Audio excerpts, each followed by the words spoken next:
Welcome to Women at Halftime podcast, but not just for women, for you men too. If you're at mid-career or the halftime of life, our inspirational topics are not only fun, but also meant to help you maximize and write your next chapter. Right here with me, Deborah Johnson. Well, hello, Deborah Johnson here. It's great to be back with you with another podcast episode. And I love the subject today. What could I do instead of what should I do? And I thought that was a really fun subject here to approach, especially because it deals with our mindset. And as this airs, going on right now is the free webinar, Climb Your Summit. So if you've not accessed that yet, it's free, absolutely free. It's a full hour. I give you a lot of material. We have a 6-page download with it. It's wonderful material. It goes through the Hero Mountain, kind of the basics of it. So it's a great webinar. So make sure you sign up for that and that you are a part of our newsletter, goalsforyourlife.com/newsletter. And before we dived in, I want to make sure that you access all of those materials. So let's dive in. What could I do? So if you asked yourself that question, what could I do, instead of what should I do, how would you answer? There are so many realms of exploration where we could ask that question, such as for problem solving, for personal development, professional development, career exploration, relationship dynamics, and even personal goals and aspirations. And when we focus on the question of what could I do, well, it stimulates our imagination and even the ability to dream. And many have lost their ability to imagine and dream. And why is this? Well, we've had time restraints, responsibilities, financial restrictions, and, well, just the additional stress that life brings. So here today, we're going to turn some of the inhibiting restrictions from that question of, what should I do, to the question of what brings possibility. What could I do? And most of these areas, they reveal the disparity between a fixed and a growth mindset.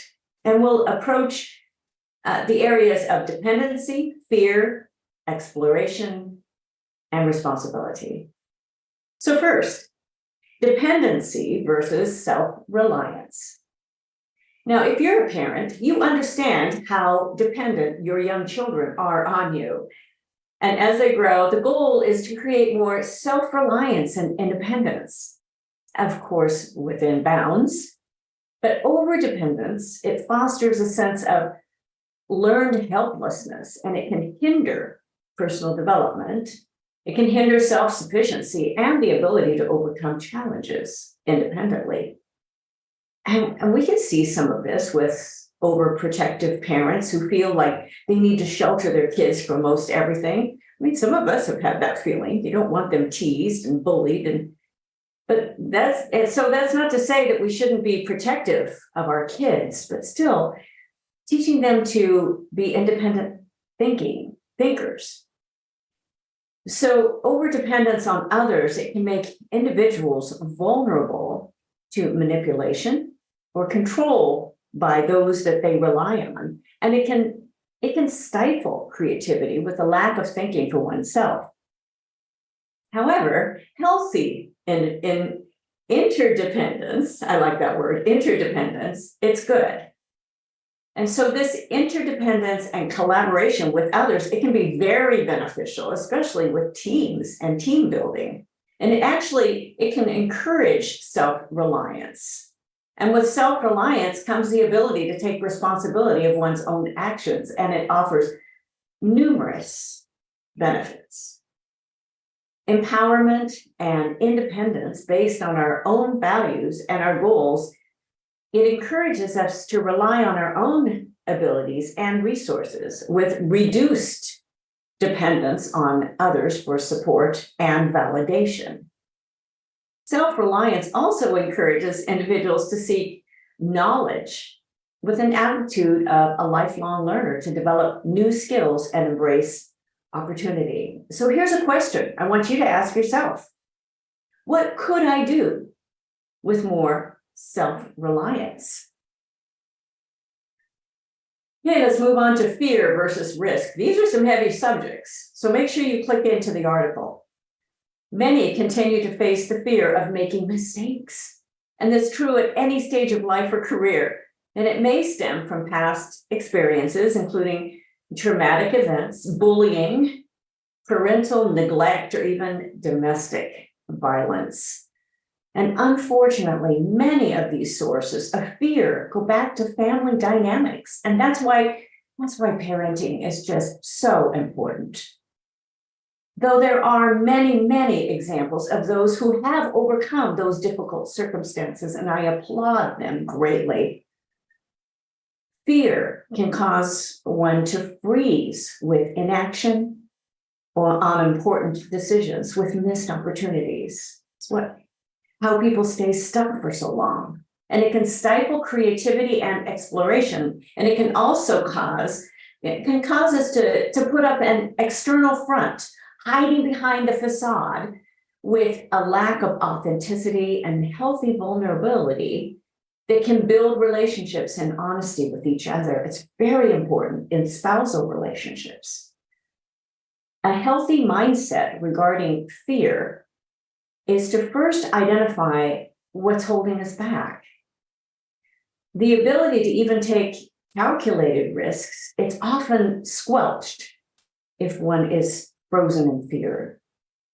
Courage and confidence, it can be built after seeking wise counsel, evaluating potential outcomes, and identifying fears and worst case scenarios. Every time we take a calculated risk, despite our fears, well, there's a greater possibility of growth and reward and personal development. We grow through those opportunities. So let's ask ourselves this question. What could I do if I faced more of my fears? Oh boy, these are great questions. Spend time with these. The next area is exploration versus creativity. Oh, I like this one. I've been asked multiple times, more than multiple times, about how to add more creativity in lives and businesses. And this probably stems from the fact that I've produced so much original content. However, creativity has been a discipline in my life, and it's greatly influenced by problem solving and the willingness to take risks. Limited exploration, it comes from self-doubt, from that fear of failure, and even, perfectionism. With every project I produced, there's the possibility that someone won't like it. Well, depending on the amount of the risk, that may or may not matter to me. In the book, Undaunted Courage, it tells how Meriwether Lewis and William Clark, Lewis and Clark, they endured incredible hardships and demonstrated great perseverance as they worked their way into an unexplored Western United States in the early 1800s. If you've not read that book, it's a great book. The territory was unknown. There were hostile Native American tribes. The environment was harsh with extreme weather conditions. And they faced many other hardships, included limited supplies and illness. But they kept on. They didn't quit. I'm so glad they didn't. To embrace innovative solutions, it takes courage and bravery to face unknown circumstances and not quit. So even though we may never be called to explore an unknown territory of land, we're challenged to explore new areas of thinking in our lives and in our businesses. And this takes getting beyond, out from self-doubt, and putting aside that temptation of comparison with others that's so prevalent today. So here's the question to ask yourself. What could I do if I gave myself permission to think more creatively? What could I do? So the next one, the last one that we're going to approach is lacking versus accepting responsibility. I think this is last. Maybe I have one more. It's easy to shift the blame to others on almost anything. As children, we had siblings, right? Most of us did. And well, they always did it. We were never at fault. But with maturity, we should be able to take on the cloak of personal responsibility. And if one continues shifting blame with excuses and justification, then, well, of course, personal growth is inhibited. And many times, how I found this a lot with the people that take on this victim mentality, it's a spiral and it can't be easily broken. Also, there's a lack of personal responsibility that brings a lack of initiative and the avoidance of accountability. And it's extremely frustrating to work under a manager that shifts blame on others or takes on an attitude of denial for whatever has been said or for outcomes that were less than ideal. With those people, it always seems to be somebody else's fault. You've probably worked with them. Accepting personal responsibility has the potential to build trust in relationships, and it fosters a personal growth as well as growth in a team or organization. The acknowledgement of personal choices and responsibility, it empowers us to make necessary changes and improve relationships. Ask yourself this question: what more could I do if I accepted consequences for my actions? Whoa, what a great question. What more could I do if I accepted the consequences? So let's apply this with just 5 basic steps here I'm going to leave you with today, with asking that question, what could I do? So to apply this, step 1 is just to develop more self-awareness, figure out who you are and what you are all about. Set and pursue personal goals. Embrace challenges with calculated risk. Learn from setbacks and be a lifelong learner. All of those are wonderful ways to apply this. And they're not that difficult if you spend time thinking about them.